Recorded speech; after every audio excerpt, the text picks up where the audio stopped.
And what's happening is with these deals, it's the end of customer relationship management. The R, the relationship, is disappearing. It turns it into a transaction-driven exchange. Customers get their little coupons, and it's all about a single individual transaction. It's no longer about building a relationship. And these companies aren't even helping the retailers. I bought one about a year ago from Living Social. Living Social, by the way, is a competitor of Groupon. Living Social is a little bit better than Groupon, only because they're funded very strongly by Jeff Bezos in Amazon, and they don't take as much money from the retailer. But they also don't help the retailer. So anyway, I bought a Living Social for this wine store that was in my neighborhood. And it was, I think, $59 or $69 to get 6 summer wines or whatever. So I went into the store figuring that when I presented my coupon, that they would say to me, oh, Mr. Dion, yeah, here are the 6 wines, but you know something? For another $20, we've got this incredible assortment that really is, these are great wines, don't get us wrong, but these are even a better value, $20 more. And $50 more, we have even a better, whatever. I expected that. Did I get that? There's the case, pick it up. Okay, pick it up, bring it to the cash register, show them my coupon. Don't even take my email address. Don't even ask me, well, do you like wine, what lines? Nothing. They couldn't get me out of that store fast enough. And I said to myself, okay, why did you run this promotion? To get me in here and then throw me out? That's the problem that's happening with so many of these. It is turning into just a transaction-based business. And yet, I would argue that we need to be looking at the opposite as retailers, making more money. Most of you want to make more money. Price is your single biggest lever. Your single biggest lever. If you reduce your fixed cost by 1%, it'll goose up your profit by 1.7. If you increase your volume, you sell more volume, 1% up, it'll increase your bottom line by 2.8. If you reduce your variable cost, because variable is such a high component of retail costing, it'll drive almost 5.9% to the bottom line. But 8.6%, for every 1% increase in regular price or in price that you get from a customer. So if you can get $15 a yard versus $14 a yard, that drives 8.6% to your bottom line. Every time you can make a little bit more money, $1 more a yard, $50 more on an installation, whatever that is, that's why we're in business. We're not in business to continue to give it away.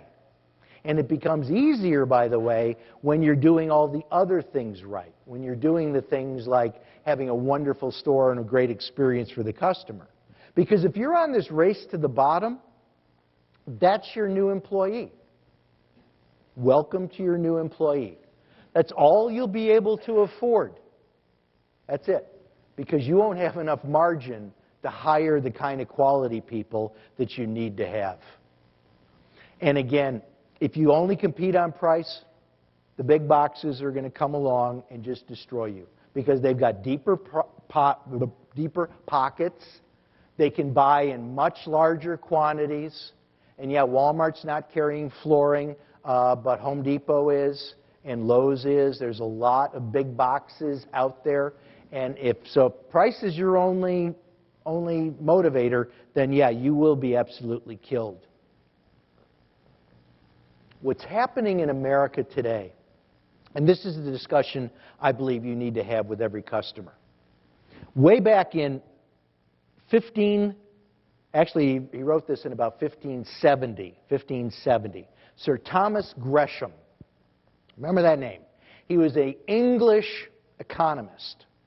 And at the time that he was practicing in London, there was a lot of counterfeit money being introduced into London at the time. And it was coinage. So it was coins that were not gold. They were alloy mixed with gold.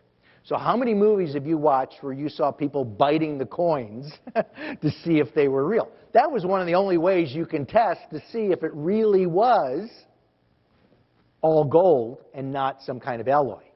But interestingly enough, Sir Thomas, after he wrote that treatise about money, he noticed another phenomenon going on in London, and it speaks more to what we're experiencing today. He said there was always a lot of farmers who came into central London to sell their milk. And these farmers would come in and sell their milk, and there was an established price on the milk, and life was good. But Sir Thomas noticed that about a year prior, a lot of people were coming into central London selling watered-down milk as whole milk. They weren't telling the customer that it was watered down. What do you think happened to the whole milk retailers? They went out of business. They went out of business. Because these other guys were selling what the customer thought was the same product at 20, 30% less. And it drove the good people out. That is what I would argue we're seeing in America today. When you go into so many stores today, go into any of the manufacturer outlet malls, go into Burberry. You can buy a Burberry shirt for $100 in the Burberry store, outlet store. That same shirt in the Burberry store is $300. Is it the same shirt? No. All of those companies are manufacturing cheaper versions. They're value engineering the product. They are taking quality out to hold the price point. We're seeing that across America in so many products. And that is a huge, and should be a huge, wake-up call. And so we see Calvin Klein, we see even Levi's, my old company, we see Ralph Lauren, we see all of these companies making cheaper versions. And the customer really believes that it's the brand name. This is a slippery slope. And we are on it, and our customers aren't recognizing it. People in America are not being told this story. And so what can we do with this price-obsessed customer? That's why most of you came here today, is what do I do with this customer?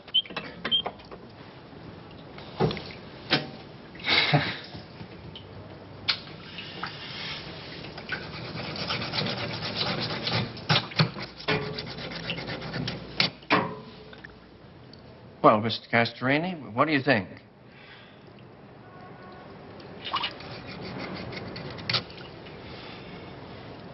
$10,800. That seems like a lot.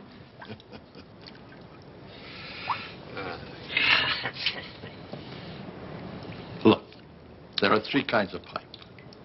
There's the kind of pipe you have, which is garbage, and you can see where that's gone yet. Then there's bronze, which is pretty good, unless something goes wrong. And something always goes wrong. And then there's copper, which is the only pipe I use. It costs money. It costs money because it saves money. I think we should follow Mr. Castorini's advice, Hart.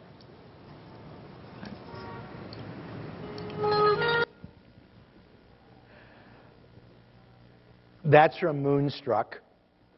And so if you ever get a chance to buy that movie or download it, cut that piece out and show it to your entire staff until they have memorized it.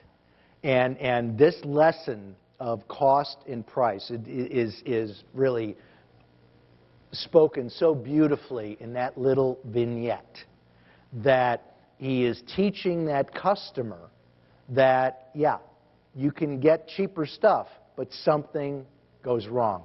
Something always goes wrong.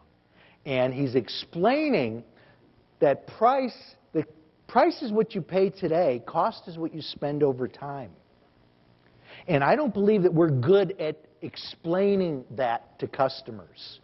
In many cases, you are giving and delivering them a product that's going to last for years and years. Explaining price over years, to me, is one of the, I want to say easy, but it's one of the more fun things to do. To say to the customer, yeah, that may appear to be, and by the way, the words you use are important.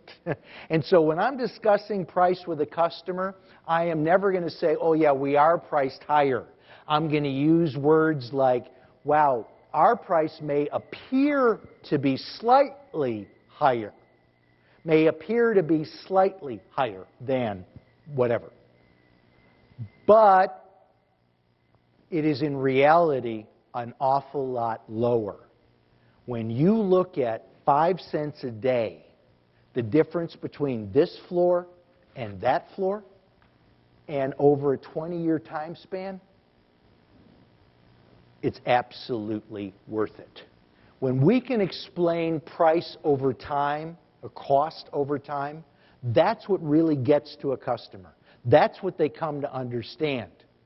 Because ultimately, and believe this one, only rich people can afford to buy cheap. Because they're rebuying it all the time. And shame on us that we take sometimes middle-class people or even poor people and we sell them substandard because we don't believe that they can afford the better or the best. And in point of fact, I would argue that 99 times out of 100, the best is the best solution for them. Unless it's a real estate developer who's going to flip the property in 6 months or whatever, and they're very clear about that. But it's a consumer that's going to live in that home, and they're going to clean that floor. They're going to, their babies are going to be crawling on it, and all the rest of life is going to be occurring on it. We don't want them to have to replace that every 6 months or every 2 or 3 years. We want to sell them the best, the highest quality. That's what we need to do.